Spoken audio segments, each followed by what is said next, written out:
Hi friend, మీకు ఈ video నచ్చినట్లయితే ఈ వీడియోని లైక్ చేయండి, సబ్స్క్రైబ్ చేయండి.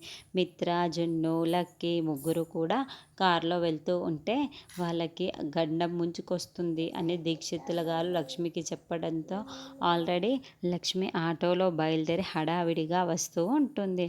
అయ్యో, మిత్ర గారికి పిల్లలకి ఏమీ కాకూడదు అని ఏడుస్తూ దేవుణ్ణి వేడుకుంటూ ఆటోలో వస్తూ ఉంటుంది. అప్పుడే కార్ డ్రైవ్ చేస్తున్న మిత్ర బ్రేక్ పైన కాలు వేస్తూ ఉంటాడు. అయితే బ్రేక్ ఫెయిల్ అయిపోయి ఉండటంతో అయ్యో, బ్రేక్ పడట్లేదేంటి అని మిత్ర టెన్షన్ పడుతూ ఉంటాడు. దాంతో మిత్ర టెన్షన్ పడుతుండడం గమనించేసిన లక్కీ, జున్ను ఏమైంది నాన్న అని ప్రశ్నిస్తూ ఉంటారు. కార్ బ్రేక్ పడడం లేదు, కార్ బ్రేకులు ఫెయిల్ అయ్యాయి అని మిత్ర చెప్పడంతో అయ్యో అవునా నాన్న, ఇప్పుడు ఎలా నాన్న అని పిల్లలిద్దరూ టెన్షన్ పడుతూ ఉంటారు. ఇంకోవైపు అరవింద, జయదేవ్, వివేక్ వాళ్ళు కూడా కారులో బయలుదేరి వస్తూ ఉంటారు. కార్ బ్రేకులేమో పడటం లేదు, కారేమో అదుపు.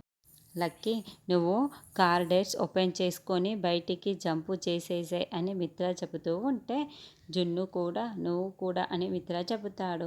మిమ్మల్ని వదిలి నేను ఎక్కడికి వెళ్ళను నాన్న, నేను వెళ్ళను నాన్న అని జున్ను చెబుతూ ఉంటాడు.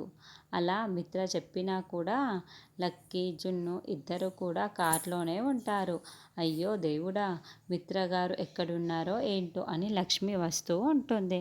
అప్పుడే మిత్రగారు పూర్తిగా అదుపు తప్పిపోయి దేనికో ఢీకొనిపోతూ ఉంటే నాన్న అని జున్ను గట్టిగా కేక పెడుతూ కళ్ళు మూసుకుంటూ ఉంటాడు. మళ్ళీ ప్రమాదం జరిగి గాయాలు అవుతాయా, లక్ష్మి వచ్చి కాపాడుతుందా అన్నది నెక్స్ట్ ఎపిసోడ్లో చూద్దాము.